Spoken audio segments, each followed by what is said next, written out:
Okay, चलो question number 4 of March 2022 paper 42। ठीक है, चलो देखो, compounds F and J are shown in figure 4.1। अच्छा, अब उसमें वो क्या कह रहा है, F and J both contain the arene functional group. अच्छा, मुझे ये वाला पार्ट हमने कर लिया था, चलो खैर वापस कर लेते हैं। Identify the other functional groups. तो इसमें जो अदर फंक्शनल ग्रुप्स हैं वो कौन से हैं? अच्छा देखो, ये NH2 रिंग के साथ बॉन्डेड है। जब NH2 रिंग के साथ बॉन्डेड होता है ना, तो इसको कहते हैं फिनाइल अमाइन। और दूसरा, एक तुम्हें COH ग्रुप नजर आ रहा है, तो एंड कार्बो ऑक्जेलिक एसिड। ठीक है, इसी तरह जे में देखो, there is an OH which is bonded to the ring, so this is phenol। और फिर तुम्हें ये C डबल बॉन्ड O नजर आ रहा है, C double bond O makes it an ester। ठीक है, so phenylamine carboxylic acid phenol and ester. ठीक, चलो अब आगे चलते हैं। Now state the number of carbons in molecule of F and in molecule of J। देखो अब F में पहले चेक करो, याद रखो बेंजीन रिंग के कार्बन कभी कायरल नहीं हो सकते, बिकॉज बेंजीन रिंग का जो कार्बन होता है उसके साथ हर कार्बन के साथ एक H होता है, या अगर H हट जाए तो कोई और ग्रुप आ जाता है, जिस तरह यहाँ पर NH2 आ गया है H हट के। तो ये वाले कार्बन कभी भी कायरल नहीं हो सकते। ठीक है, नेवर कायरल। फिर डबल बॉन्ड वाला कार्बन भी कभी कायरल नहीं हो सकता, तो F में तो कोई कायरल कार्बन नहीं नजर आ रहा। ठीक है, जे में आ जाइए। जे में बेंजीन रिंग वाले तो कोई भी कायरल नहीं हो सकता, सारे काट दो। डबल बॉन्ड वाला भी नहीं हो सकता। अच्छा, अब इसको देखो, ये कायरल है। देखो ये कैसे कायरल है, एक इसके साथ लगा हुआ है O, एक इसके साथ जो शो हुआ हुआ जाहिर है वो H है, क्योंकि चार ग्रुप्स होते हैं ना, तीन शो हुए हैं, एक नहीं हुआ हुआ, वो H है। आप चलें क्लॉकवाइज पूरा, और एक चलें आप एंटी क्लॉकवाइज। आप देखिए दोनों डिफरेंट है ना, सिमेट्रिकल तो नहीं है। अच्छा देखो, एक मैं इसको जरा थोड़ा सा और क्लियर कर दूं, सिमेट्रिकल नहीं है इससे क्या मतलब है। आप जब इस कार्बन से चले क्लॉकवाइज, यहाँ से यूं क्लॉकवाइज चले, तो ये इसका सेकंड कार्बन है, थर्ड कार्बन में ब्रांच लगी हुई है। लेकिन जब आप एंटी क्लॉकवाइज चलेंगे तो सेकंड कार्बन पे कोई ब्रांच नहीं है, थर्ड पे दो CH3 लगे हुए हैं। उसके थर्ड पे एक CH3 लगा हुआ था, इसके थर्ड पे दो CH3 लगे हुए हैं, तो ये दो अलग अलग ग्रुप्स हैं। ठीक है, तो इसका मतलब है ये पैरेलल कार्बन है, क्योंकि इसके साथ चार डिफरेंट ग्रुप्स बॉन्डेड हैं। फिर से रिपीट कर रहा हूँ, वो चार डिफरेंट ग्रुप कौन से हैं? एक तो O लगा हुआ है। अच्छा, एक्चुअली O नहीं लगा हुआ, O के साथ तो पूरी चेन लगी हुई है। तो एक ग्रुप वो, एक H, एक जो क्लॉकवाइज और एक एंटी क्लॉकवाइज जो ग्रुप्स हैं वो डिफरेंट। ठीक है, अच्छा भाई, अब आ जाओ अगले Wait, वाले पे। sir. अच्छा, It seems like the different group is O, and the rest of them are all the same. no, they are not the same, Alina. But where are the three See, others? Alina, I just explained that go clockwise and then go anti-clockwise. Just look at the this.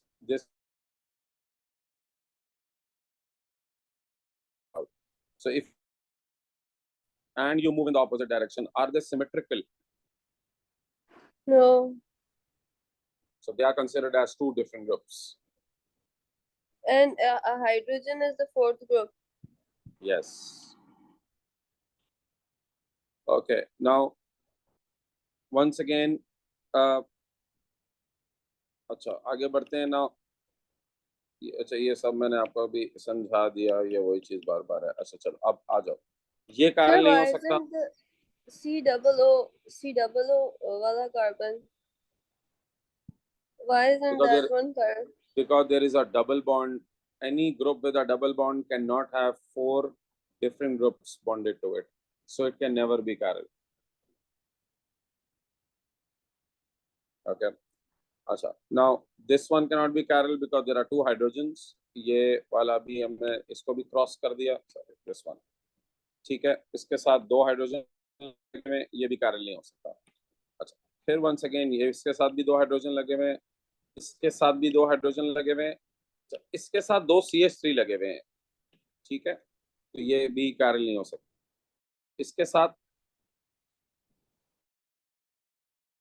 2 लगे हुए हैं, एक CH3 इधर, एक CH3 इधर, तो ये भी chiral नहीं हो सकता. और ज़ाहिर है CH3 वाले तो chiral हो ही नहीं सकते ना. अच्छा, अब ये रह गया मेरे पास. Now this is the one. Is this chiral? Yes, this is chiral. Once again, क्यों?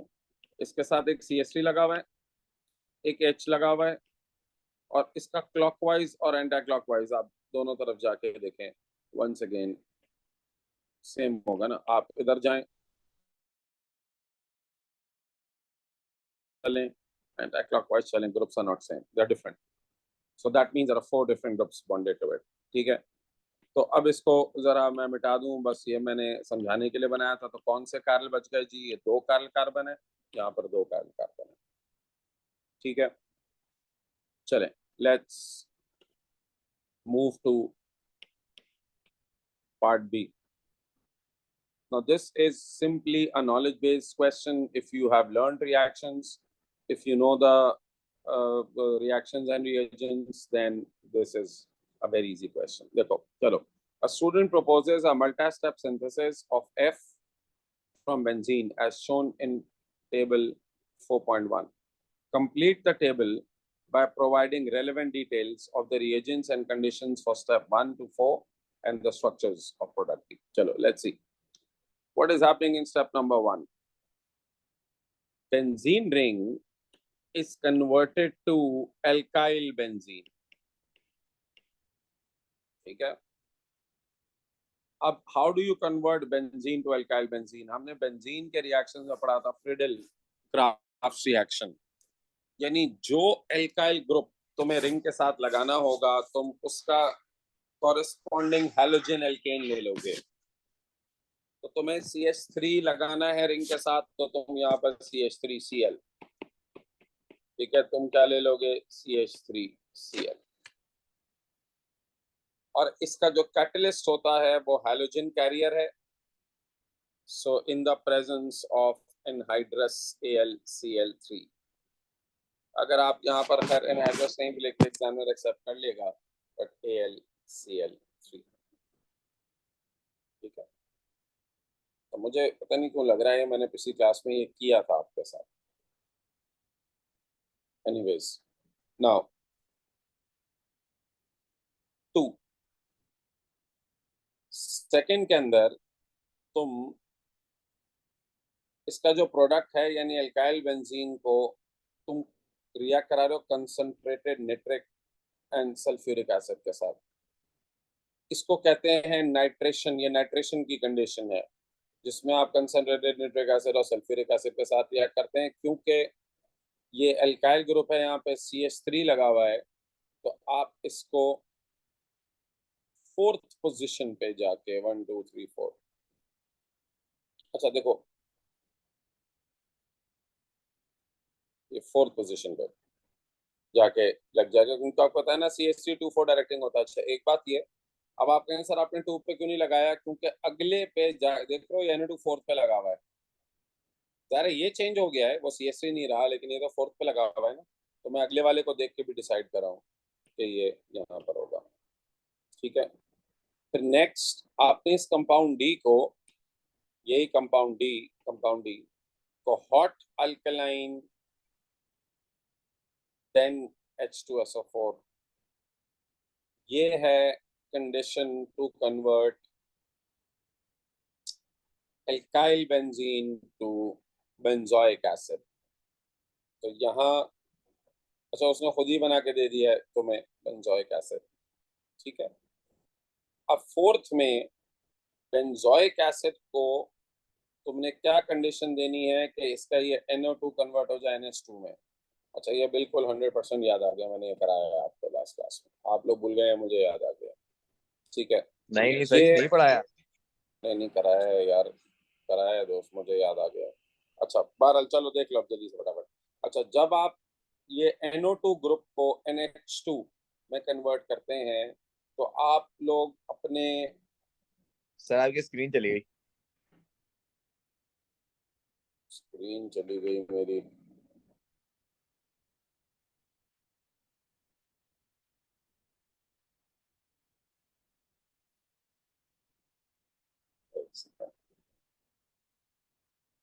ठीक है विजिबल है। जी सर। ओके चलो अब देखो बच्चों, अब ये अगर आप लोग जाके अपने नोट्स खोलें, फिनाइल अमाइन, फिनाइल अमाइन की प्रिपरेशन का तरीका होता है, हम टिन मेटल लेते हैं, टिन मेटल। अच्छा टिन मेटल दायरा हॉट टिन मेटल होता है, तो आप उसको लेंगे टिन मेटल, ये गर्म होना चाहिए, and concentrated HCl, tin metal and concentrated HCl।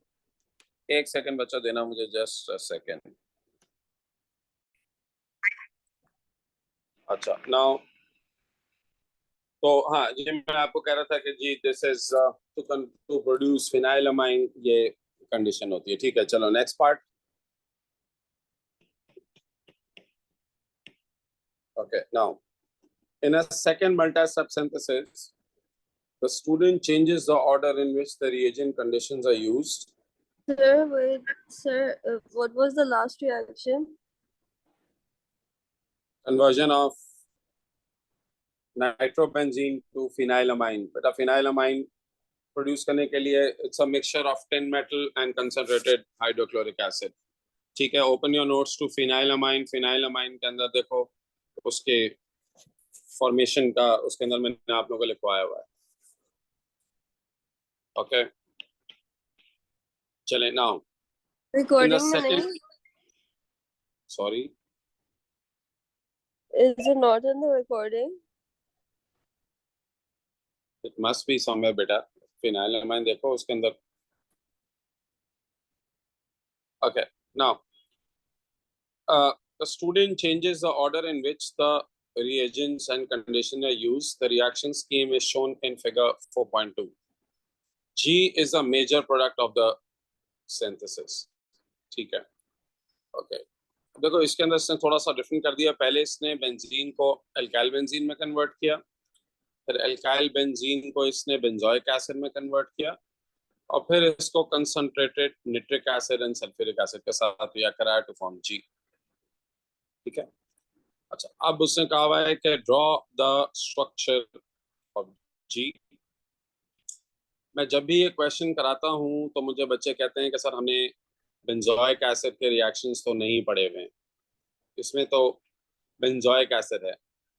सो ये मैंने आप लोगों को क्लास में बताया था कि इस तरह से कोई भी ग्रुप आ सकता है। What you just need to recall is कि ये 2,4 डायरेक्टिंग है। देखो ये वाली जो कंडीशन है, concentrated nitric acid and sulphuric acid, ये नाइट्रेशन की कंडीशन है। ये हमने बेंजीन में, एल्काइल बेंजीन में, फिनॉल में, बहुत सारे ग्रुप्स में पढ़ा था कि नाइट्रेशन, नाइट्रेशन का मतलब एडिशन ऑफ NO2। सर तो अब NO2 आप आगे लग जाएगा 4 पे। नहीं 4 पे नहीं लगेगा, यही तो है बात। ये कौन सा डायरेक्टिंग ग्रुप है?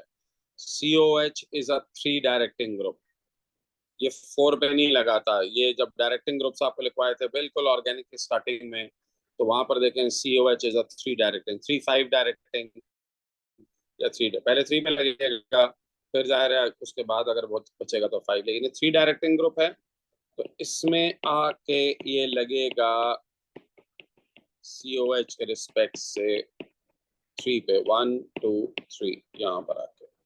ठीक है, आप उधर दूसरी तरफ से भी 3 काउंट कर सकते थे, वो डजेंट मैटर, एक ही बात है, उधर से लगे या इधर से। कुछ बच्चे कहते हैं सर आप यहाँ से यूं काउंट करते 1 2 3 और इधर लगा देते तो कोई फर्क पड़ता नहीं, कोई फर्क नहीं पड़ता। ठीक है, एक ही बात है। तो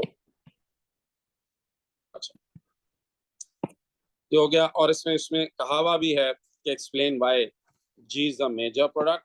तो यहाँ पर इसलिए क्योंकि COH group is electron withdrawing, इसको इलेक्ट्रॉन पुशिंग भी कहते हैं, withdrawing is a better word, group. hence is 3 bracket में लिख देता हूँ 5 यानी अगर जब 3 पोजीशन ऑक्यूपाई हो जाती है तो फिर 5 पे आके लगता है तो इसको हम कहते हैं 3 directed groups okay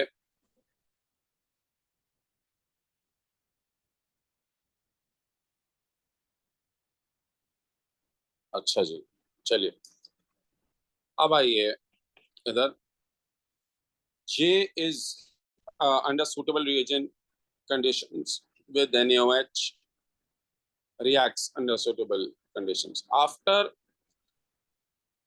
acidification of the reaction mixture, compounds K and L form. चलो सबसे पहले तो आपने क्या किया उसको NaOH के साथ रिएक्ट करवा दिया ठीक है NaOH के साथ रिएक्ट कराने के बाद उसने फिर HCl के साथ भी इसको रिएक्ट करवा दिया ठीक है अच्छा अब उसने कहा हुआ है कि तुम्हारे पास 2 कंपाउंड बने K and L give the molecular formula of L सबसे पहले तो तुम मुझे बताओ कि यहाँ पर होगा क्या देखो ये एस्टर लिंकेज है ना तो एस्टर लिंकेज टूटेगा ये वाला एस्टर लिंक यहाँ से लिंक टूटेगा दिस इज कॉल्ड हाइड्रोलिसिस हमने एएस में या आप एएस में पढ़कर आए हैं आपने एस्टर की हाइड्रोलिसिस पढ़ी होंगी 2 alkaline hydrolysis and acid hydrolysis ठीक है ये 2 आप पढ़कर आए हैं तो इस मतलब ये हुआ कि यहाँ से ये एस्टर लिंक टूटेगा आपको मालूम है जब एस्टर लिंक टूटता है तो ये जो टुकड़ा होता है ना ये अल्कोहल में कन्वर्ट हो जाता है एक बनता है अल्कोहल और दूसरा वाला जो टुकड़ा होता है ये वाला जो पार्ट होता है वो कार्बोक्सिलिक एसिड अच्छा वो बनता है actually sodium salt of carboxylic है पहले यहाँ पर ज़ाहिर Na लगेगा के UO Na+, लेकिन फिर आपने उसको HCl से रिएक्ट करवाया ना तो फिर वो वापस कार्बोक्सिलिक में कन्वर्ट हो जाता है ठीक है वो Na हट के फिर वहां पे H आ जाता है लेकिन जो दूसरा टुकड़ा होता है ये वाला जो पार्ट होता है ये वाला ये अल्कोहल में कन्वर्ट हो जाता है तो ये अल्कोहल OH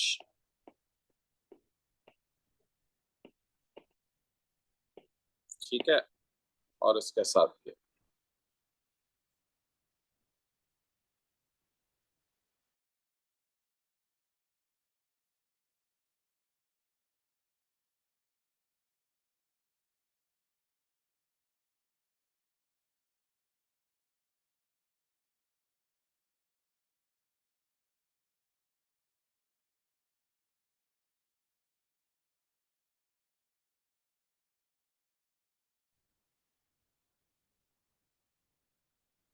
NaOH है अच्छा फिर ये बेटा ये रुके एक मिनट यहाँ पर एक CH यहाँ पे CH2 यहाँ पर एक C नहीं CH नहीं होगा यहाँ सिर्फ C है क्योंकि ऑलरेडी 4 ग्रुप्स हैं दिस इज ओनली C ठीक है C फिर उसके बाद इधर CH3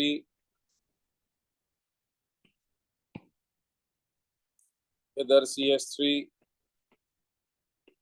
इधर CH2 इधर CH और इधर CH2 ठीक है ये मैंने बना दिए सारे तो इसकी वैलेंसी पूरी करनी होती है तो मैं जहाँ वैलेंसी 3 है वहाँ 1 H लगेगा जहाँ वैलेंसी 2 है वहाँ 2 H लगेंगे जहाँ 4 है वहाँ पर आप लोगों को एक भी हाइड्रोजन नहीं लगाना तो इसके सर ये आपने CH3 लगा हुआ है इस वाले इसके ऊपर जो कार्बन है उसमें CH नहीं होगा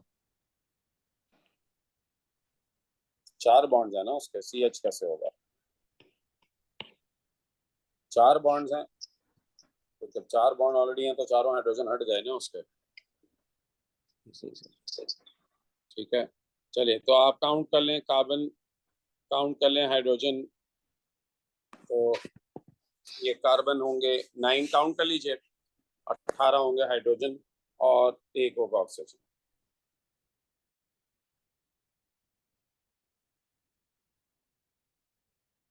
आगे चलते हैं, स्टेट, हाँ लेता हूँ, ठीक है। अच्छा, state the two types of reaction that occur when J reacts with aqueous NaOH। अब NaOH के साथ जब वो रिएक्ट कराएगा, देखो सबसे पहले तो हाइड्रोलिसिस हो रही है ना, अभी हमने देखा, और फिर उसके बाद एसिड बेस रिएक्शन या न्यूट्रलाइजेशन रिएक्शन होगा, क्योंकि फिर तुम्हारे पास वो HCl भी तो है रिएक्शन में, तो एसिड बेस या न्यूट्रलाइजेशन रिएक्शन। ठीक है,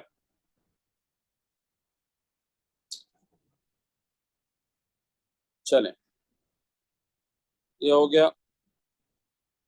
next, In hydrolysis, water is added, and in condensation, it's eliminated. breakdown of or reaction in the presence of water. G, and in condensation, water is eliminated. It is not necessary water, any other molecule. Okay. In dehydration, specifically, water is eliminated. Okay. K can So also. otherwise, HCl could be eliminated as well. Yes, HCl can also be eliminated.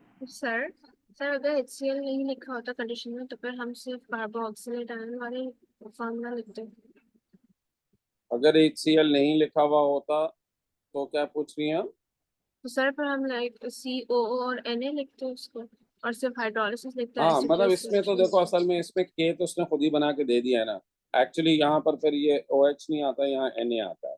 ये HCl की वजह से ये carboxylic में convert हो गया है। अगर ये HCl नहीं होता यहाँ पे लिखा हुआ, तो ये वाला जो प्रोडक्ट है ना, ये होता सॉल्ट ऑफ कार्बोक्सिलिक, ये ONA होता। लेकिन क्योंकि फिर वो एसिडिफाई हो गया है, तो वो Na, तो वो रिएक्ट करके उसको वापस COH में कन्वर्ट कर देता है।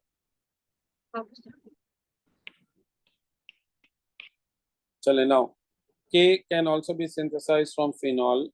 अच्छा, फिनॉल के साथ आपको एक रिएक्शन नंबर 1 दिया हुआ है सोडियम मेटल का, रिएक्शन नंबर 2 दिया हुआ है एक्सेस ब्रोमीन का, और रिएक्शन नंबर 3 दिया हुआ है NaOH followed by carbon dioxide and H2SO4। ठीक है। अच्छा, रिएक्शन नंबर 3 हमने एज सच पूरा रिएक्शन पढ़ा नहीं है, लेकिन 1 और 2 तो आपको अच्छी तरीके से पता होना चाहिए उसका क्या प्रोडक्ट है। देखो, रिएक्शन नंबर 1, जब फिनॉल को सोडियम मेटल के साथ रिएक्ट कराते हैं, तो हमने पढ़ा था कि ये जो OH होता है, अब देखो उसने उस क्वेश्चन में पूछा हुआ है, right an equation for the formation of M in reaction number 1। Reaction number 1 है phenol C6H5OH with sodium metal. आसान रिएक्शन है, H हटेगा और उसकी जगह Na आ जाएगा। ठीक है, मैंने आप लोगों को बताया था कि जब भी आप लोग कोई आयोनिक रीजन दिखाएंगे ऑर्गेनिक कंपाउंड के अंदर, तो आपको प्लस माइनस का चार्ज दिखाना पड़ेगा। ओके, और इसके साथ बनता हाइड्रोजन गैस, बैलेंस करने के लिए हाफ H2 इक्वेशन को आप बैलेंस कर लें, बैलेंस ही होगी इक्वेशन। ठीक, चलो next, draw an product of reaction number 2। Reaction number 2 है एक्वस ब्रोमीन के साथ। तो एक्वस ब्रोमीन के साथ क्या होगा, आपको मालूम है फिनॉल को जब आप एक्वस ब्रोमीन के साथ रिएक्ट कराते हैं तो 2,4,6 ट्राई ब्रोमोफिनॉल फॉर्म होता है। ठीक है, 2,4,6 ट्राई ब्रोमोफिनॉल। फिर उसने कहा explain why phenol is a weaker acid than के।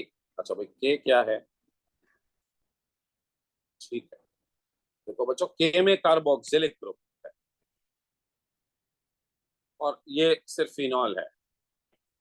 मैं फिर से आप लोगों को पूरी स्टोरी एक दफा समझा देता हूँ। देखो, जितना पोलर ये OH बॉन्ड होगा ना, उतना वो एसिडिक होगा। इस केस में के केस में ये वाला बॉन्ड। अब पोलर कैसे होता है OH बॉन्ड कि इससे इलेक्ट्रॉन जितने ज्यादा विड्रॉ हुए हुए होंगे, पुल हुए हुए होंगे, उतना ये पोलर होगा। ठीक है, तो इधर जो ये जो C डबल बॉन्ड O लगा हुआ है, ये इलेक्ट्रॉन को अपनी तरफ खींच रहा है, और इधर जो बेंजीन रिंग लगा हुआ है, ये इलेक्ट्रॉन्स को अपनी तरफ खींच रहा है। अच्छा, इलेक्ट्रॉन्स को अपनी तरफ खींचने को कहते हैं केमिस्ट्री की लैंग्वेज में नेगेटिव इंडक्टिव इफेक्ट। ठीक है, जो ज्यादा नेगेटिव इंडक्टिव इफेक्ट कॉज करेगा, stronger negative inductive effect cause करेगा, उसका जो OH का बॉन्ड होगा वो ज्यादा पोलर होगा। देखो, OH का बॉन्ड ज्यादा पोलर होने का मतलब ये है कि इलेक्ट्रॉन जो है ना वो हाइड्रोजन से दूर चले जाते हैं। ठीक है, यूं करके ये इलेक्ट्रॉन दूर चले जाते हैं हाइड्रोजन से। जितने इलेक्ट्रॉन हाइड्रोजन से दूर होंगे ना, उसका H+ बनना आसान हो जाएगा, क्योंकि H+ बनता ही इलेक्ट्रॉन लूज करके है। ठीक है, तो फिर से एक दफा मैं आपको टोटल बात रिमाइंड करा रहा हूं। आप लोगों को ये एनालाइज करना होता है कि किस मॉलिक्यूल में जो OH से इलेक्ट्रॉन ज्यादा शिफ्ट हुए हुए हैं, यानी किस रीजन ने OH से ज्यादा इलेक्ट्रॉन अपनी तरफ पुल किए हुए। ठीक है, अब जाहिर है यार, कार्बोक्सिलिक एसिड हमेशा स्ट्रॉन्गर एसिड होते हैं फिनॉल से भी, अल्कोहल से भी। तो ये कार्बोक्सिलिक ग्रुप है। अब देखो आप इसको किस तरीके से एक्सप्लेन करेंगे, इसके एक्सप्लेनेशन का तरीका क्या है। मतलब देखो, अब इसकी एक्सप्लेनेशन पढ़ लो, मैंने यहाँ लिखी हुई है। The C double bond O bonded to OH। ठीक है, इधर देखो, इसमें लिखा हुआ है the C double bond O bonded to OH। Carboxylic की बात कर रहा हूँ। इन K मैंने ब्रैकेट में लिख दिया कार्बोक्सिलिक एसिड। ठीक है,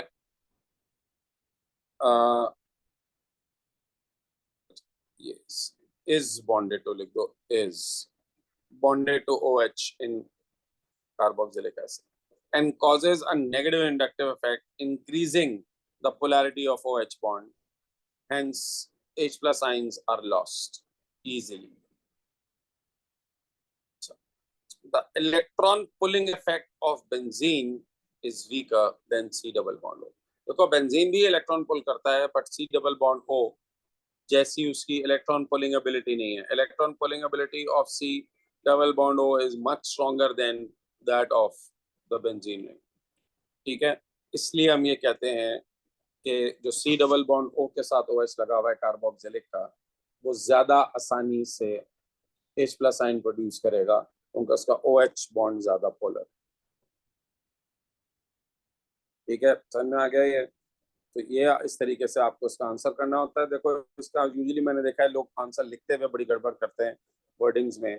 तो मेक श्योर कि आपने काफी दफा खैर मार्किंग की वगैरह भी अब तक तो देख ली होगी, जब आपने ऑर्गेनिक क्वेश्चंस किए होंगे। तो नेगेटिव इंडक्टिव इफेक्ट का जो है ये वर्ड यूज करता है, polarity of OH bond use करता है। चलें आगे। Now, phenol and benzene both react with nitric acid as shown in figure 4.5. You can see phenol and you can see benzene. Phenol के साथ देखो डाइल्यूट HNO3 लिखा हुआ है, और बेंजीन के साथ कंसंट्रेटेड HNO3। फिनॉल के साथ देखिए कोई कैटलिस्ट की जरूरत नहीं है, लेकिन बेंजीन के साथ आपको कंसंट्रेटेड सल्फ्यूरिक एसिड की जरूरत है। ये हमने क्लास में पढ़ाया था मैंने आपको कि फिनॉल का जो OH होता है ना, वो जो ऑक्सीजन के जो लोन पेयर्स होते हैं वो रिंग में डीलोकलाइज कर देता है, और उससे क्या करता है, वो इलेक्ट्रॉन डेंसिटी रिंग की बढ़ा देता है। याद है हमने कहा था उसका रिंग रिएक्टिव होता है। यही उसने पूछा है, why the reagents and conditions of the two reactions are different. देखो क्या लिखोगे यहाँ पर, जाहिर है जो इलेक्ट्रोफाइल है, देखो पहले तो the lone pair electrons of oxygen, electrons of OH are delocalized into the ring. ठीक है, thus increasing the electron density of benzene ring. जब इलेक्ट्रॉन डेंसिटी बेंजीन रिंग की स्ट्रॉन्ग हो जाती है, जाहिर है एडिशनल इलेक्ट्रॉन्स आ जाते हैं, तो अब electrophiles are strongly attracted. Electrophile तो होते इलेक्ट्रॉन लविंग है, नेगेटिव लविंग रीजन्स हैं, are strongly attracted to the ring with OH compared to only benzene. तो जिस बेंजीन रिंग पे OH लगा हुआ है उसका जो रिंग होगा उसकी इलेक्ट्रॉन डेंसिटी स्ट्रॉन्गर होगी। क्यों? क्योंकि उसके पास एडिशनल इलेक्ट्रॉन्स आ गए हैं। कहाँ से आ गए हैं? वो जो ऑक्सीजन होता है OH का, वो अपने लोन पेयर ऑफ इलेक्ट्रॉन्स को रिंग में पुश करता है। इलेक्ट्रॉन पुशिंग ग्रुप है ना। अगर ये कोई इलेक्ट्रॉन पुलिंग ग्रुप होता तो उल्टा इफेक्ट होता, वो रिंग से इलेक्ट्रॉन विड्रॉ कर लेता।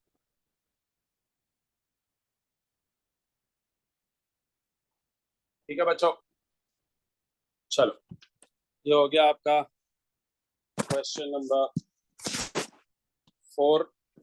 अच्छा, अब इसका क्वेश्चन नंबर 5 जरा मेरे पास एक दूसरी फाइल में है, एक सेकंड मुझे दीजिएगा आप लोग। इसका क्वेश्चन नंबर 5, चलो अब देखो इसको। 2-chloro-propanoic acid and CH3CHCl COH is used in many chemical synthesis. And equilibrium is set up when CH3CHCOH is added to water. अच्छा जी, क्वेश्चन में उसने कहा हुआ है right the equation for this reaction. ठीक है जी, इक्वेशन लिख लेते हैं। आपने इसको पानी में डाला। अच्छा देखो, इसको there are 2 ways to write it. सबसे जो बहरहाल बेहतर तरीका है CH3CHCl COH। आप जब इसको वाटर में डालेंगे तो ये अपना H पानी को लूज करेगा और ये आइंस में डिसोसिएट हो जाएगा, forming CH3CHCl COO- and H3O+। ठीक है, ये तुम्हारे पास बन जाएगा। अच्छा, अब तुम लोगों को इस बात को और देखना है कि इसी इक्वेशन को ना अगर तुम यूं भी लिख सकते थे, और क्योंकि बाद में जाके ना मैं जरा ये इस्तेमाल करूंगा, बजाय इसके कि तुम इसको यूं लिखते तुम लिखते CH3CHCl COH। ठीक है, बस यहाँ एक्वस यूं लिख देते और इसको यूं लिख देते CH3CHCl COO- and H+। तो एग्जामिनर इसको भी एक्सेप्ट करेगा, इनफैक्ट उसने इसको एक्सेप्ट किया हुआ है।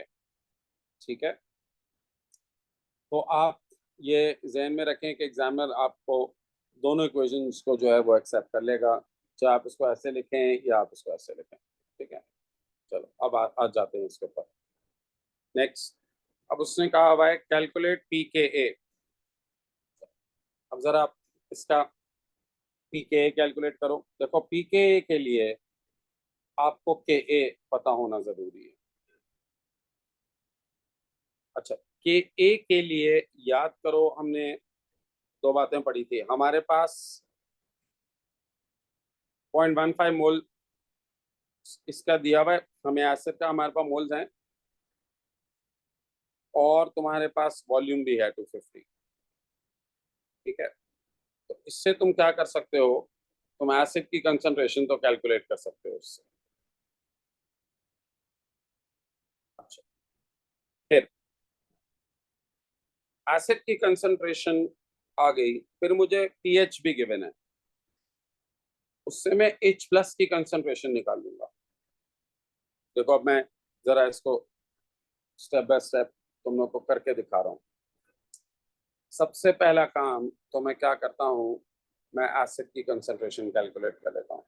Concentration of CH3 CHCl COH कैसे कैलकुलेट कर लेता हूँ, इसकी कंसंट्रेशन, इसके जो मोल्स हैं उसको डिवाइड कर देता हूँ वॉल्यूम से। ठीक है,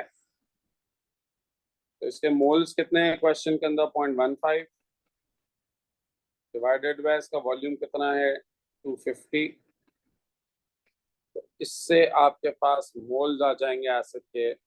अच्छा 250 cm क्यूब है। सर 250 को डिवाइड बाय 1000 नहीं करेंगे? जी करेंगे, डिवाइड बाय 1000 करेंगे ताकि इसका cm क्यूब जो है वो dm क्यूब में कन्वर्ट हो जाए। तो आप इसको कैलकुलेट कर लें, इसका आंसर कैलकुलेट होने के बाद आई गेस आ जाएगा 0.6। ठीक है, अच्छा ये आ गया आपके पास एसिड के मोल्स। In अब the आप above equation, it was losing its own hydrogen.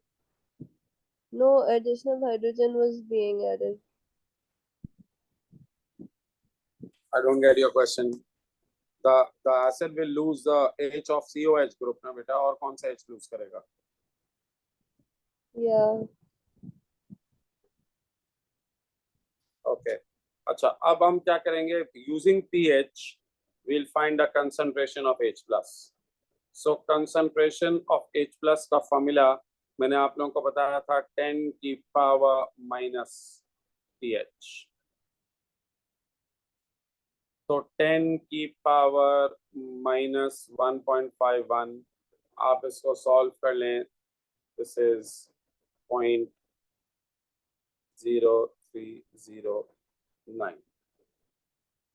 ठीक है, तो सबसे पहला काम तो तुमने ये दो चीजें कैलकुलेट कर ली। अब ये एक एक्सप्रेशन ऊपर आएगा, concentration of CH3 CH Cl COO minus NH plus. अच्छा किसी को भी पहले लिख दो बाद में लिख दो, इससे फर्क नहीं पड़ता। डिवाइडेड बाय नीचे आएगा concentration of acid CH3 CH Cl COOH। ठीक है, अब तुम याद करो जब मैंने तुम लोगों को वीक एसिड्स पढ़ाया था तो मैंने तुम लोगों को क्या समझाया था? मैंने वीक एसिड्स पढ़ाते हुए कहा था there are two assumptions that we take. एक तो जो कंसंट्रेशन एसिड की होगी इनिशियली वही हम इक्विलिब्रियम पे ले लेंगे। तो हमने ये एसिड की कंसंट्रेशन अभी निकाल ली है 0.60 ये मोल पर डीएम क्यूब। तो ये तो मैं यहाँ डिनोमिनेटर में पुट कर दूंगा, यहाँ पे पुट कर दूंगा। ठीक है, अच्छा फिर दूसरी चीज जो सबसे इंपॉर्टेंट है, मैंने कहा था कि जब इनका 1:1 का रेशो होता है H प्लस का और जो एनाइन है उसका, तो क्योंकि 1:1 का रेशो है इसका मतलब है ये बराबर अमाउंट में है, और जब ये बराबर अमाउंट में है तो मैं इसकी जगह भी H प्लस लिख सकता हूँ। मैथमेटिकली तो एक बिल्कुल सही है ना, क्योंकि दोनों का अमाउंट बराबर है। तो आप यहाँ पर क्या कर देंगे, देखो अब आप इसको सॉल्व करेंगे, यहाँ पे मुझे के निकालना है, इसकी जगह मैंने लिख दिया H प्लस का स्क्वायर। ठीक है, डिवाइडेड बाय इसकी कंसंट्रेशन में निकाल चुका हूं 0.60। H प्लस भी आप निकाल चुके हैं, तो K A is equal to H plus की कितनी है 0.0309 का स्क्वायर डिवाइडेड बाय 0.60। यहाँ से आपका आ जाएगा के ए विच इज, आप इसको सॉल्व कर लें 1.592 इंटू 10 की पावर -3। ठीक है, ये आ गया के ए निकालने के बाद अब ये आपका के ए आ गया। ठीक है, के ए के बाद अब मुझे निकालने हैं पी के, तो पी के A is minus log of के ए माइनस लॉग ऑफ 1.592 इंटू 10 की पावर -3। सो आपका फाइनल आंसर आ जाएगा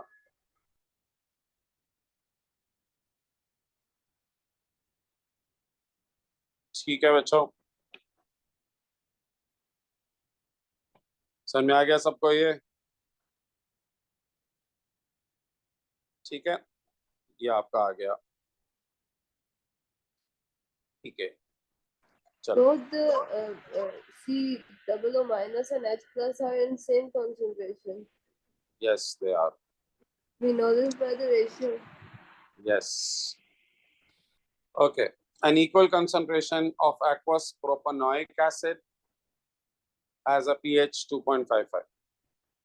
अच्छा, उसका pH था, देखो this was, इसमें क्लोरो था, this is 2 chloropropanaic acid, इसका pH 1.51 है, लोअर है, ज़ाहिर है लोअर pH का मतलब स्ट्रॉन्गर एसिड है जब कंसंट्रेशन भी सेम है उनकी, और प्रोपेनोइक एसिड का pH 2.55 है, इसका मतलब वो रिलेटिवली वीक है, ठीक है।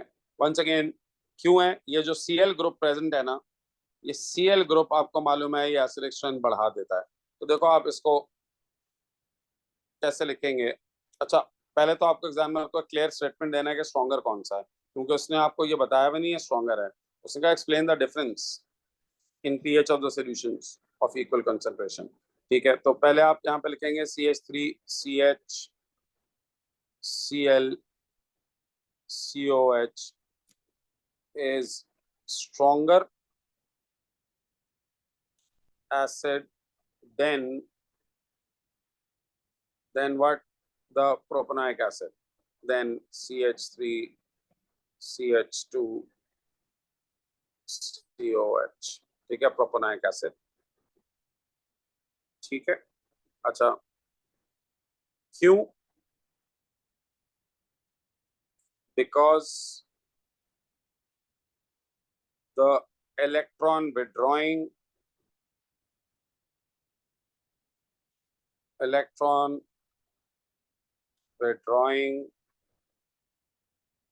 Cl increases या मैं आपको कहता हूँ cause a negative inductive effect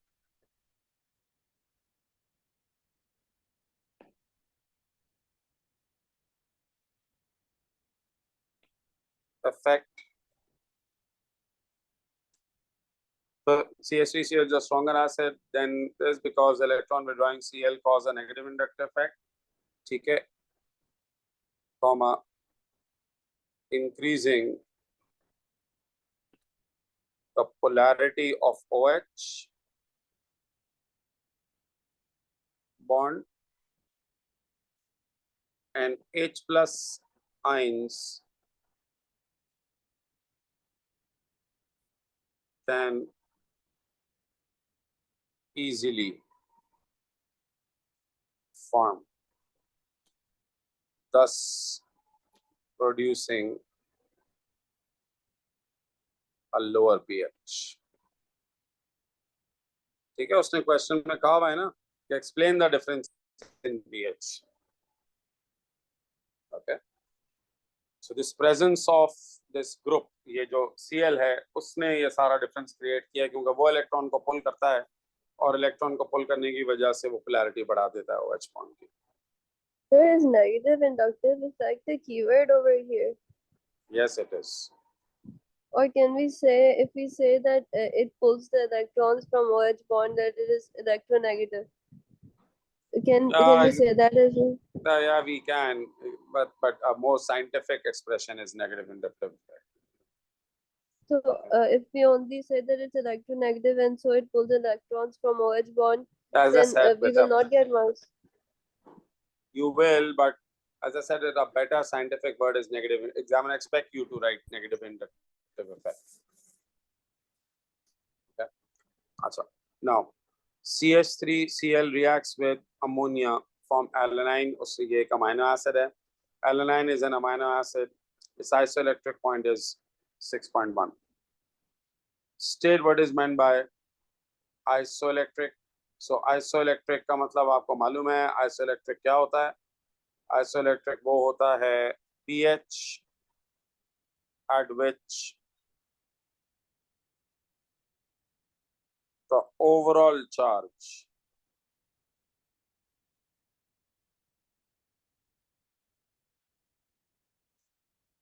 of molecule is 0.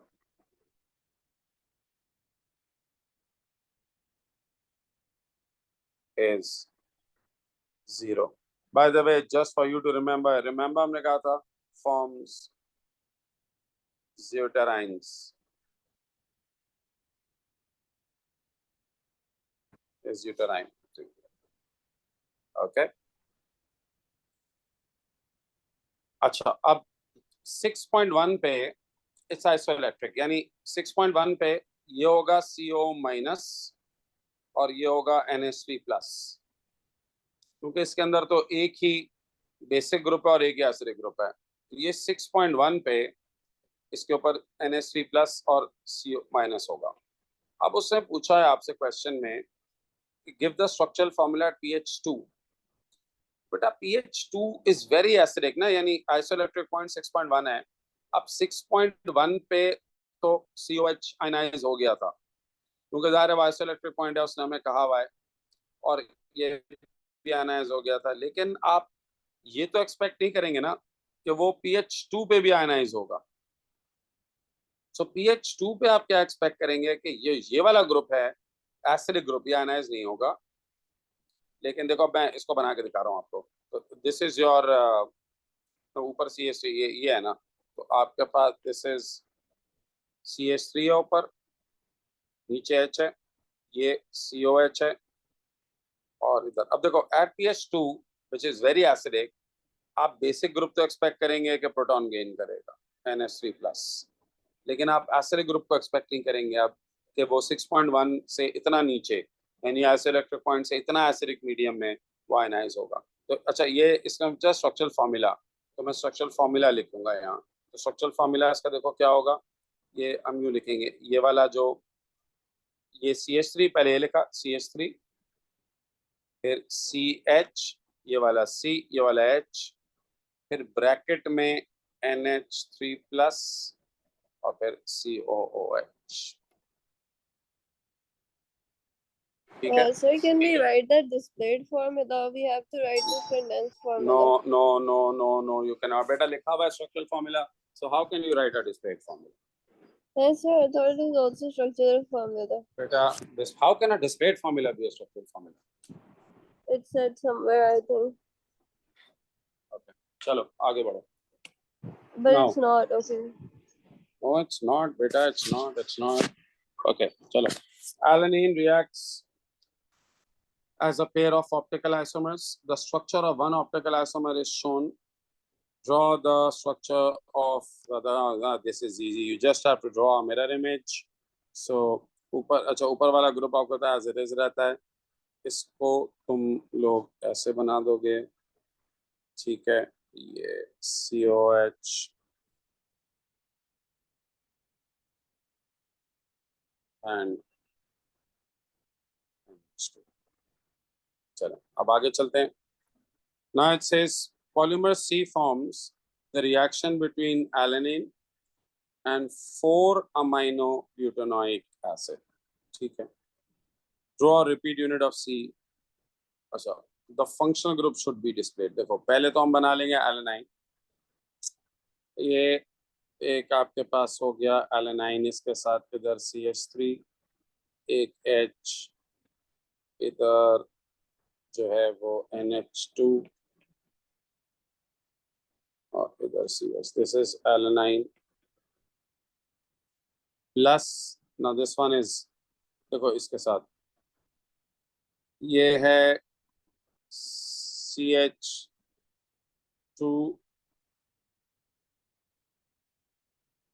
3 times, ये ऐसे है ना, देखो CH2 3 times, and then you have an NH2 group, NH2, Sir, we and you don't have have to memorize these amino acids by name and R group. no, you don't need to memorize. यहाँ से H निकलेगा, इधर से OH निकलेगा, so the polymer which is formed is simple, ठीक है। अच्छा, draw repeat unit, okay, so यहाँ से भी H निकलेगा, यहाँ से भी OH निकलेगा, so what are we left with? NH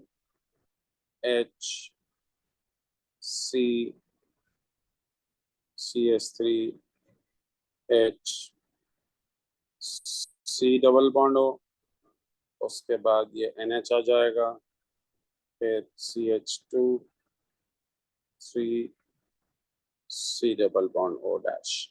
This is a repeat unit and that's the linkage. उसने कहा हुआ है functional group should be displayed. ये कौन सा functional group है? This is amide functional group. Okay. The type of polymerization is of course condensation polymerization. Sir, wait, for aminobutanoic acid means that something is attached at carbon 4. But they've given us the formula for aminobutanoic acid. Oh. Now, scientists are investigating C as a replacement of polypropylene in packaging. Advantage of C instead of polypropylene. देखो इसमें amide linkage है ना, तो amide link है, amide link को आप तोड़ सकते हैं. So amide can be hydrolyzed. यार ये मैंने कराया हुआ क्वेश्चन, आई थिंक सेप्टर वाले स्टूडेंट शायद उसमें ना हो, लेकिन बाकी लोगों को तो मुझे याद है क्योंकि मैंने ये कराया हुआ है. Hence is degradable. सिर्फ एक क्वेश्चन रह गया था, लास्ट वाला.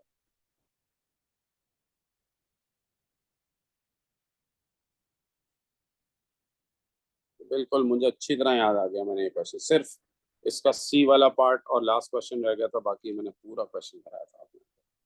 ये पार्ट क्योंकि मुझे याद है मैंने पहले बायो लिखा था, बायोडिग्रेडेबल, ये बायोडिग्रेडेबल भी हो सकता है, फिर मैंने I remember it now. Anyways चलिए, अच्छा हो गया ये.